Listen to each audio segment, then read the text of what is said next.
ओम श्री सरस्वत्यै नमः। सा विद्या य विमुक्तये। महाराज लक्ष्मीश्वर से मेमोरियल महाविद्यालय दरभंगा का हिंदी विभाग उपस्थित है अपनी दैनिक वर्ग तालिका के साथ। आज की वर्ग तालिका में मैं उपस्थित हूँ स्नातक द्वितीय वर्ष के विद्यार्थियों के बीच जो पढ़ते हैं राष्ट्रभाषा निबंध निकुंज। मित्रों, आप पिछले वर्ग में निबंध निकुंज में जिस पाठ का अधूरा अध्ययन किया था, आज उसकी समीक्षा आपके बीच होगी और आप इसे लिखने का प्रयास करेंगे। आपने विगत वर्ग में भगवती शरण उपाध्याय जी को समझने का प्रयास किया। भगवती शरण उपाध्याय जी ने मैं मजदूर हूँ लेख के माध्यम से मजदूर के जीवन पर एक गहरा विमर्श किया है। मजदूर पर कई साहित्यकारों ने अपनी कलम चलाई है। सरदार पूर्ण सिंह भी मजदूर पर निबंध लिख चुके हैं, लेकिन सरदार पूर्ण सिंह के निबंध से अलग इस निबंध की भाव भंगिमा है। भगवती शरण उपाध्याय जी इस निबंध में कहते हैं कि मनुष्य मजदूर है। वह क्या कहते हैं? मनुष्य मजदूर है। लेकिन मुझे ऐसा प्रतीत होता है कि मनुष्य ही नहीं, संपूर्ण जीव मजदूर है। संपूर्ण जीव, जीवन का मतलब ही है मजदूर। जहां जीवन है वहां मजदूरी होती ही है। लेकिन सभी जीवों से श्रेष्ठ मजदूर है अगर कोई, तो वह है मनुष्य। श्रेष्ठ मजदूर है मनुष्य। एक मेहनत कश मजदूर सदियों से श्रम शक्ति की इकाई के रूप में मान्य रहा है। मेहनत कश मजदूर श्रम शक्ति की इकाई के रूप में मान्य रहा है। श्रम शक्ति के दम पर ही यह संसार है और इसी श्रम शक्ति की एक इकाई है कोई भी एक मजदूर। संसार की समस्त जातियों का विकास उसके कार्य के आधार पर ही हुआ है। जितनी भी जातियां हैं, जितने भी धर्म हैं, सबका विकास उसके कार्य के आधार पर ही हुआ है। इसमें कहीं कोई संदेह नहीं है।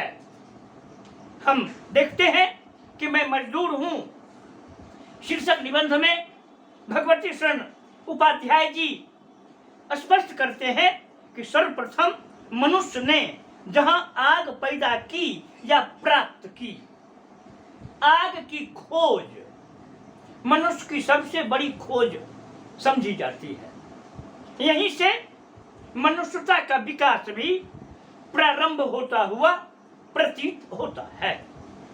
तो उपाध्याय जी कहते हैं कि मनुष्य ने जहां आग पैदा की, इन्होंने पैदा की या प्राप्त की। जंगल में स्वतः आग लगती रही है,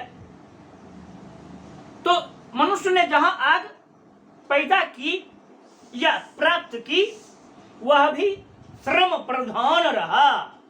अग्नि की रक्षा, उसमें भी श्रम लगता ही रहा। परिश्रम करके ही लोग अग्नि की रक्षा करते रहे।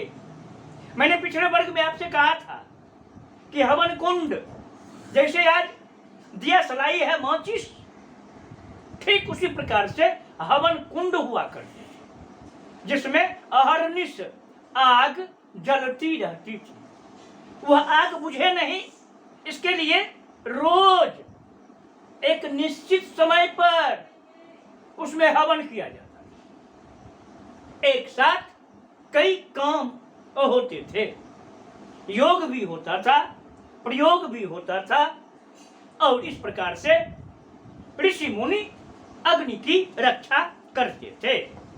ये लिखते हैं कि मनुष्य जहां कहीं निवास किया वहां काम किया, जहां मनुष्य रुका काम किया, क्योंकि काम किए बिना उसका जीवन बच ही नहीं सकता था। अपने कंधे पर भूमंडल का भार उठाने वाले अटलस के साथ वह अनवरत यात्राशील रहा। अपने कंधे पर एटलस को उठाए, ये तस्वीर याद करें आप, जरूर कहीं न कहीं आपको देखा होगा। कंधे पर एटलस, यह भी एक प्रतीक है कि मनुष्य मजदूर है और संपूर्ण सृष्टि, संपूर्ण पृथ्वी मनुष्य के ही कंधे पर है। आज जो सृष्टि का नाश हो रहा है, किसके कारण? मनुष्य ने इस सृष्टि को कंधे से उतार फेंका।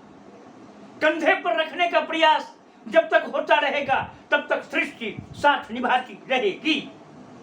भगवत शरण उपाध्याय जी अगले अनुच्छेद में स्पष्ट करते हैं कि इतिहास साक्षी है कि मनुष्य ने निरंतर निर्माण कार्य ही किया, निर्माण कार्य ही मजदूरों ने निरंतर किया। ये मनुष्य निर्माता रहे, निर्माण करते रहे। पता नहीं कला इनके अंदर में कहां से आई, लेकिन निर्माण कला तो इनके रग रग में भरी हुई प्रतीत होती है। कहते हैं कि मनुष्य अगर गतिहीन हो जाए तब जमाना करवट लेना छोड़ देगा। मनुष्य की गति पर ही ये दुनिया चल रही है। गतिहीन मनुष्य मृत्यु, मरे हुए मनुष्य के समान होता है। चाहे मिस्र की समस्या हो या रोम की, चाहे संसार की कोई भी सभ्यता हो, चाहे मिस्र की सभ्यता हो या रोम की, चाहे कोई भी सभ्यता हो, उसके साथ मनुष्य की निर्माण की कहानी गहराई तक जुड़ी हुई है। मिस्र की सभ्यता हम देखते हैं, रोम की सभ्यता हम देखते हैं, वहां के बने हुए पिरामिडों को भी देखते हैं, मीनारों को भी देखते हैं और आश्चर्य में पड़ जाते हैं कि इतने बड़े बड़े पत्थरों को किस प्रकार से इसमें जोड़ा गया, कितनी मेहनत मनुष्यों ने की होगी। तो आगे भगवती शरण उपाध्याय जी लिखते हैं कि मिस्र के मैदान हो या गीजा के पिरामिड, लक्सर के मंदिर हो या चीन की दीवार, हिंदुस्तान के मंदिर हो या ऑल सेंस लॉरेन की खदानें अथवा न्यूयॉर्क की बहुमंजिली इमारतें, इनके पीछे अगर कोई है तो वह है मनुष्य। यह मनुष्य अगर मजदूरी नहीं करेगा तो कुछ भी नहीं बन सकता है। इसलिए मनुष्य की निर्माण परिधि अत्यंत व्यापक और अनंत रही है। तो कहते हैं कि मनुष्य की निर्माण परिधि अत्यंत व्यापक और अनंत रही है, उसकी कोई सीमा नहीं है। किसी ने तो कहा था कि मैं स्वर्ग तक सीढ़ी लगा दूंगा, स्वर्ग तक सीढ़ी लगा दूंगा। हो सकता है उसने लगा भी दिया हो। मनुष्य जब सोच लेता है, कुछ करने के लिए ठान लेता है मन में, तो वह उसे करके ही दम लेता है। भगवती शरण उपाध्याय जी लिखते हैं कि मनुष्य ने नदियों को मोड़ा, पहाड़ों को तोड़ा, नया पुल बनाया, नए बांध बनाए, दलदली भूमि को ठोस भूमि में तब्दील किया और तब्दील करके उस पर फसलों को उगाना प्रारंभ किया। पृथु महाराज ख्याल है आपको? हमारे आध्यात्मिक कथा के अंतराल में पृथु महाराज का जिक्र आता है। कहा जाता है कि पृथु महाराज ही वह प्रथम व्यक्ति हुए जिन्होंने पृथ्वी को रहने लायक बनाया। यानी हमारी पृथ्वी ऊबड़ खाबड़ थी, उसको रहने लायक बनाया। 12 भगवान आपको याद है? आध्यात्मिक कथाओं में कहा जाता है कि बारह भगवान ने ही इस पृथ्वी को जो दलदल और पानी में डुबा दी गई थी राक्षसों के द्वारा, उसको बाहर निकाला। कथाओं से भी यह स्पष्ट होता है कि मनुष्य प्रारंभिक अवस्था से ही कर्मवीर रहा है, वह कर्म करता ही रहा है। उसने चट्टानों को काटकर रास्तों का निर्माण किया है। उसने समुद्र के ऊपर भी रेलवे पटरियों को बिछाकर रेल का चलना सुनिश्चित किया है।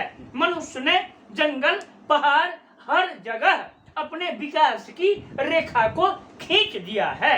वह लिखते हैं, इतना ही नहीं, रोम का कोलिसियम हो या एंथिस का अरीना, सबका निर्माण मजदूरों ने किया है। पूरे विश्व की चर्चा करते हैं। इस निबंध से यह भी पता चलता है कि भगवती शरण उपाध्याय जी वैश्विक ज्ञान के खादान थे। वह स्पष्ट रूप से कहते हैं कि गांव, नगर, घर द्वार, सड़क, बाजार, सबका निर्माण अगर किसी ने किया है तो वह है मनुष्य। लेकिन मनुष्यों के लिए यानी मजदूरों के लिए कुछ नहीं किया गया है। यही उनका दर्द है कि दुनिया को बनाने वाले मजदूर कहीं नहीं खुशी से रह रहे हैं। वह कहते हैं, संसार में ऐसी कौन सी चीज है जो मनुष्य के हाथों से नहीं बनी है? ऐसी कौन सी चीज है जो मनुष्य के हाथों से नहीं बनी है? अरे मनुष्य ने तो भगवान को भी बना दिया। अल्लाह, ईश्वर, बाहे गुरु, ये सब इसका निर्माण किसने किया? मनुष्य ने किया। मनुष्य ने, लोग कहते हैं कि भगवान ने मनुष्य का निर्माण किया, ठीक है, लेकिन मनुष्य ने भगवान की मूर्ति बना दी तो मूर्ति में भगवान बस गए और वहां पूजा होने लगी भगवान की। यह है मनुष्य की मजदूरी का कमाल, श्रम का इनाम। मनुष्य से बड़ा कोई भी मजदूर नहीं है। और जो मनुष्य मजदूरी नहीं करता है, मजदूरी करवाता है और किसी मजदूर की मजदूरी के बल पर अपनी अय्याशी जारी रखता है, वह मनुष्य नहीं होता है। वह मनुष्य के रूप में लगता है लेकिन वह मनुष्य होता नहीं है। अगर मनुष्य कोई होता है तो कर्म तो वह करता ही है। कर्म नहीं करेगा तो मनुष्य कहलाएगा यही नहीं। इस प्रकार से हम देखते हैं कि भगवती शरण उपाध्याय जी ने मैं मजदूर हूँ आत्मपरक निबंध के माध्यम से संसार भर के सभी मजदूरों को रेखांकित किया है और यह सिद्ध किया है कि मजदूरों ने तो सबके लिए निर्माण किया, कुछ काम किया, लेकिन मजदूरों की भलाई के लिए विश्व में कहीं भी किसी भी सरकार ने कोई खास व्यवस्था नहीं की। मजदूर कल भी व्याकुल थे, मजदूर आज भी व्याकुल है। मजदूर कल भी भूखे प्यासे रहते थे, मजदूर आज भी भूखे प्यासे रह रहे हैं, क्योंकि मजदूर हितैषी व्यवस्था का निर्माण हुआ ही नहीं। इसी के साथ यह पाठ यहीं पर अंत करता हूँ। ओम शांति शांति।